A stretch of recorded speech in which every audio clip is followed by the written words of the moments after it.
Udumo kuNkulunkulu kweliphezulu nokuthula emhlabeni kubantu abathokozelwa nguye. Bingelelo Baba uNsibande uthi uJesu Kristu inkosi. Siyambonga uNkulunkulu wethu kakhulu ngothanda sithande ngalo ukuba sihlangane futhi namhlanje kuqalwa isonto. Ngiyabonga nje kakhulu ukuthi sihlanganile ngempela sonto kulabo bebekhona enkonzweni noma engqungqutheleni yabesifazane. Siyambonga ngendlela emangalisayo uNkulunkulu. Akekho uNkulunkulu ofana naye. Akekho esingamqhathanisa naye. Siyabonga kakhulu. Ngithemba niphatheke kahle. Wangicelile ukuthi makhona ungaphathekile kahle asho khona sizolungisa si-improve. Ngiyabonga kakhulu. Ngisawatholile ama-report ambalwa ukuthi cha nigeze kahle this time around futhi namashawa enu enigeze kuwona mahle. Siyambonga uNkulunkulu kakhulu ngalokho. Siyamdumisa. Ngempela okwenzeka ngephasika kwababuhlungu kakhulu. Kodwa siyambonga uNkulunkulu okwaziyo ukusipha amandla silungise amaphutha ethu nathi esiwenzile. Ngizosibekezelela nje bazalwane. Akusilona ibandla elidala kodwa uNkulunkulu uyabona ukuthi makwenziwe okufanele kwenzeke ngepace yakhe kube sengathi ibandla elikahade laba khona. Siyambonga uNkulunkulu wethu kakhulu. Siyanibonga nani nonke enenza izinto zenzeke ngoba umnikelo wakho lo wokweshumi owenza izinto ezenzakalayo. Ingakho uNkulunkulu ekubusisa. Ingakho uNkulunkulu ezoqhubeka kubusise ngoba le mali yenza umsebenzi wakhe. Akayiyona akayithatha Ubaba uNsibande ayidle kodwa yenza umsebenzi kaNkulunkulu. Ngiyakholwa ukuthi okufanele sikwenze unyaka ungaphelile sizokwazi ukwenza ukuze ngonyaka ozayo siqale sibhekane nama-branch. Ama-branch kade ngiwakweleta ngiyafisa ukuthi ngiwasize asizakale. Inkonzo enkulu-ke sesibhekene nayo manje inkonzo yabefundisi. NgesiLungu esibeka ngokuthi seminar, pastors seminar ezoba seyinsukwini ezintathu. Inkonzo yabefundisi sesibheke kuyona masidlula kuyo ngikholelwa ukuthi-ke soba nenkonzo yabasha. Sizoba nenkonzo yabasha. Ngiyafisa ukuthi unyaka ungakapheli sibe nomhlangano, ngcono ngibize ngomhlangano nabefundisi basentabeni yendlu kaJehova kuyabonelelwa abasemabhrentshini nabakhona la sikwazi ukuthi sihlangane. Kunezinto kufanele sizixoxe uNkulunkulu afuna sibonisane ngazo. Kodwa-ke nizoluza usuku nilive nje befundisi basentabeni yendlu kaJehova kuyabonelelwa.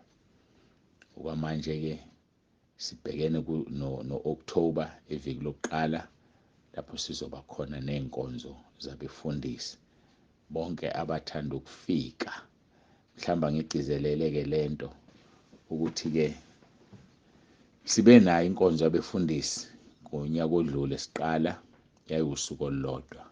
Abefundisi ababekhona bakubeka ukuthi bafisa ibe izinsuku ezintathu. Kusho ukuthi-ke kuzoba usuku inkonzo ngosuku esifika ngalo, inkonzo ezintathu noma eziwu-4 ngosuku olulodwa oluphathi nendawo, bese siba nenkonzo eyodwa ngosuku lwesithathu bese kuyahlakazekwa. Isipheko sizosicela kubefundisi.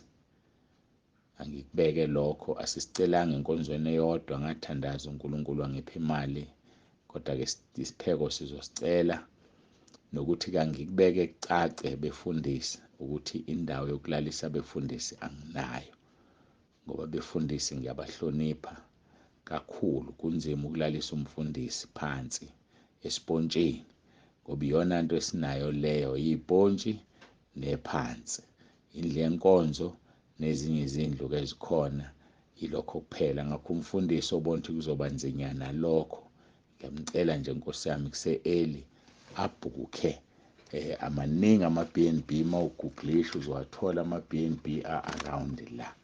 Angithandi ukuthi kube kubi thunzi abantu bafika wasilalisa phansi. Yikho ngisheshe ngisho manje ukuthi i-accommodation ngangishilo ngokudlule namanje ngiyagcizelela i-accommodation esinayo ile yokuthi kulalwe phansi endlini yenkonzo nakwezinye izindlu. Ipontshi-ke iyona nto enginayo befundisa uNkulunkulu usizile ngayo, angazi zingaki kodwa zikhona zona.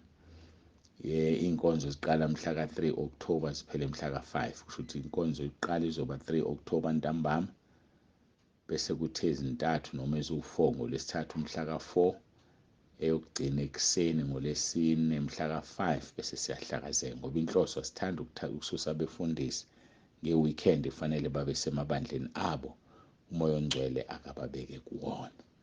Kusho ukuthi umfundisi engaqala-ke bebhukha aguglisha athole iy'ndawo zokulala ey'seduze. Ngiyacela kakhulu befundisi, mhlawumbe ngalokhu ngiyale nale isiphekwa kuyona imali enkulu 250 nje, lesi ucela nakubazalwane mabezala, sicela nje 250 wesipheko. Uthunyelwa ngendlela efanayo uma kuthunyelelwa kusikhwama, makuthunyelelwa ezinye iy'nkonzo kuthunyelelwa kusikhwama ngendlela efanayo, u-250 nje kuphela. Siyakhuleka, siyanxusa, uNkulunkulu anibusise. Angidluleke kuleso simemezelo sey'nkonzo zabefundisi mhla ka-3 October kuya kumhla ka-5. Ngiyacela sigoqe sikhuleke sikwazi ukuthi siye ezwini lenkosi. Baba ongcwele, Baba olungileyo, uNkulunkulu wethu onomusa, ngiyathoba, siyathoba sonke, asinayo omunye uNkulunkulu esingamthobela. Ngiyacela ukuthi ube kanye nathi kule nkonzo, ukhulume. Sibonga kakhulu ukuthi ube nathi kulezi iy'nsuku. Siyabonga nokuthi baphephile bonke. Siyabonga uNkulunkulu wami onomusa, siyabonga. Siswele umlomo wokubonga. Yingakho sizongena emkhosini wokubonga. Sibonge Nkosi osenzele khona. Sikunikeza udumo uNkulunkulu wethu ngosenzele khona. Siyabonga uNkulunkulu ezulwini, uNkulunkulu emhlabeni, uNkulunkulu ongahlulwa lutho. Siyabonga Nkosi Jesu, wanqoba ukufa, wanqoba uSathane, wanqoba konke. Siyazi ukuthi ekugcineni sithi esikhulu sizonqotshwa, sekunqotshwa kokugcina ukufa. Siyabonga ngoJesu ophilayo. Khuluma-ke Nkosi nempilo zethu, uJesu Kristu inkosi. Amen. Siyambonga uNkulunkulu kakhulu, bazalwane bangcwele. Siyambonga abantwana bakaNkulunkulu. Samema uNkulunkulu ukuthi abe nathi kulenzile izwi lakhe, walalela umkhuleko wethu wabaphakathi kwethu. Sizoba nomkhosi wey'nsuku ey'mbili. Ngiyacela namanje ningangitsheli ukuthi nizongena noma nizongena ngenxa yokuthi kusasebenza leya phone enenkinga. Sizoba nomkhosi wey'nsuku ezimbili wokubonga uNkulunkulu, ngolesithathu nangolesine. Olesithathu nolesine, insuku ezimbili, umkhosi wokubonga uNkulunkulu ngenkonzo yabesifazane ukuthi uNkulunkulu usilalelile. Sizoba nalowo mkhosi, uJesu Kristu inkosi. Ngiyacela-ke siyofunda izwi lenkosi esilithola kumaHubo 103. Siqala kuvesi 1 sigcine kuvesi 5. Fundeka kanje: Mbonga uJehova mphefumulo wami, konke okuphakathi kwami makubonga igama lakhe elingcwele. Mbonga uJehova mphefumulo wami, ungakhohlwa imisebenzi yonke yakhe yomusa. Yena othethelela zonke izono zakho, owelapha zonke izifo zakho, okhulula ukuphila kwakhe ekubhujisweni, okuqhelisa ngomusa nangobubele, osuthisa ukulangazela kwakho ngokuhle, ubusha bakho bubuyiswe njengokhozi.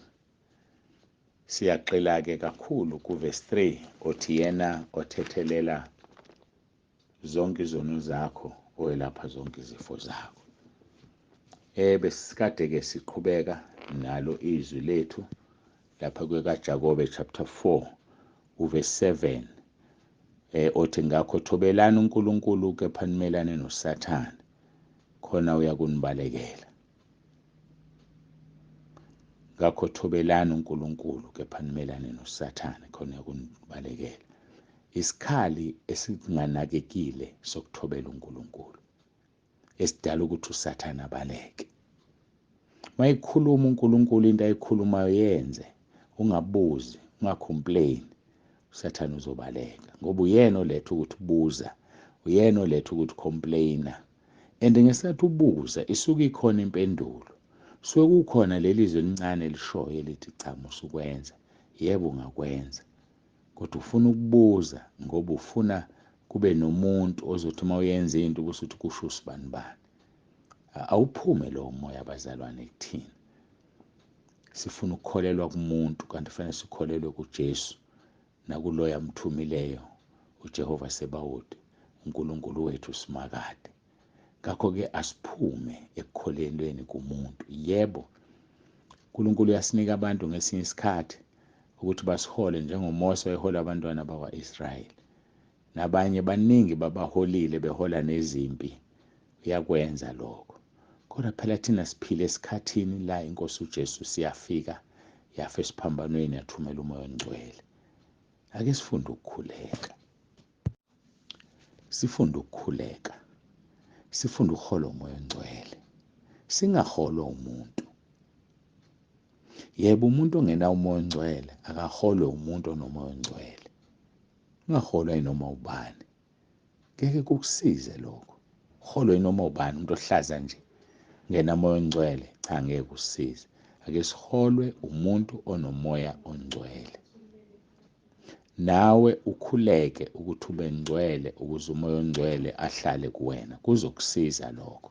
Ngakho kwangathi uNkulunkulu-ke bangcwele angasisiza ukuba sikwazi ukumlalela, sikwazi ukumkhonza, sikwazi ukuthi silenze izwi lakhe.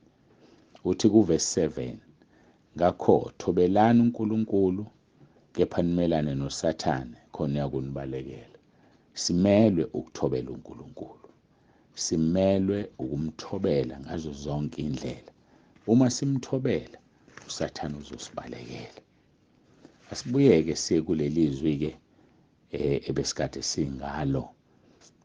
Petro oqala chapter 5 sasibheke uvesi 6 uthi ngalokho zithobeni phansi kwesandla sikaNkulunkulu esinamandla ukuze aniphakamise ngesikhathi esifaneleyo. Mawufuna ukuphakanyiswa, thoba. Mawufuna ukuphakanyiswa fana nomntwana. Sho njalo uJesu uthi omkhulu phakathi kwenu onjengalo mntwana. Wathatha umntwana phakathi kwabafundi wamphakamisa, wathi omkhulu ozokwenza njengalo mntwana. Uvesi 7-ke ka1 Peter chapter 5, niphonse izinkathazo zenu zonke phezu kwakhe ngoba uyanikhathalela. Inkinga yabazalwane abangakwazi ukuphonsa. Abazalwane abangafuni ukuphonsa izinkathazo. Abazalwane bathanda ukuhlala babambe itshe elishisayo. Alibambeki leli itshe, liyakushisa, kodwa awufuni ukulidedela, awufuni ukuliphonsa. Uyasimema uJesu ukuthi masiphonse izinkathazo zethu phezu kwakhe ngoba uyasikhathalela. Ngike ngikhulume ngithi umuntu ophonsayo, mase kuthiwa akayilande into ayiphonsile akayitholi, uyifuna angayitholi ngoba unjani uyiphonsile. Ngithi thatha u5 rand uye esikhotheni la kunotshani khona obuningi, ufike uphonse. Bese kusasa noma ngaleli langa uqale ufune. Yazi ngaphela inyanga, ungaphela unyaka, ngenzeka futhi uzofa ungawutholanga lo 5 rand. Kanti uma uzokuma esikhotheni bese kuthiwa beka phansi lo 5 rand, uzothi uma ubeka bese uyabekisa, ngubeke eduze kwetshe elicijile. Makuthiwa hamba ufune, awuvela ufuna itshe elicijile, ulithole bese uyawuthatha. So-ke asiphonse izinkathazo zethu singazibeki, ziphonse. Ukuphonsa inkathazo ukuthi uma usuqedile ungaphindi ukhulume ngayo ngoba unjani uyiphonsile.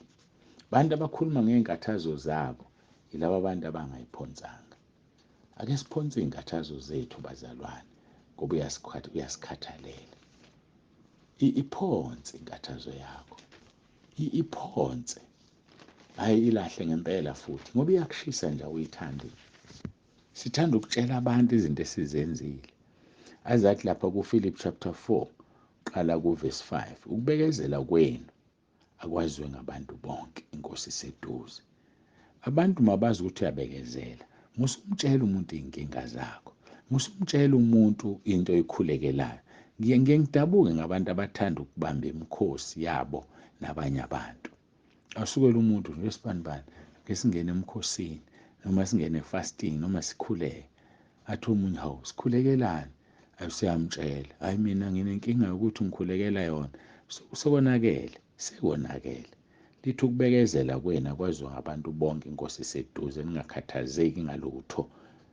Kepha kukho konke izicelo zenu mazaziwe uNkulunkulu ngokukhuleka nokunxusa kanye nokubonga. Azisukwaziwa abantu izicelo zakho, mazaziwe uNkulunkulu. Manje nansi inkinga yethu. Ngesikhathi usutshela abantu into obusuyitshela uNkulunkulu, usulandile lento obuyiphonsile. Kusho ukuthi ubungayiphonsanga ubuyibekile. Ngoba uma uyiphonsile awuphinde ukhulume ngayo ngoba uNkulunkulu unjani? Useyithathile. Asikhuleke. Baba, siyabonga izwi lakho liyaphila. Nginikela kuwena bonke abasekhaya lezwi, bonke abasentabeni yendlu kaJehova kuyabonelelwa. Ngithi Nkosi sonke sizinikela kuwena. uJesu Kristu inkosi. Amen. Babonise ibandla ovalelisayo othi uJesu Kristu inkosi.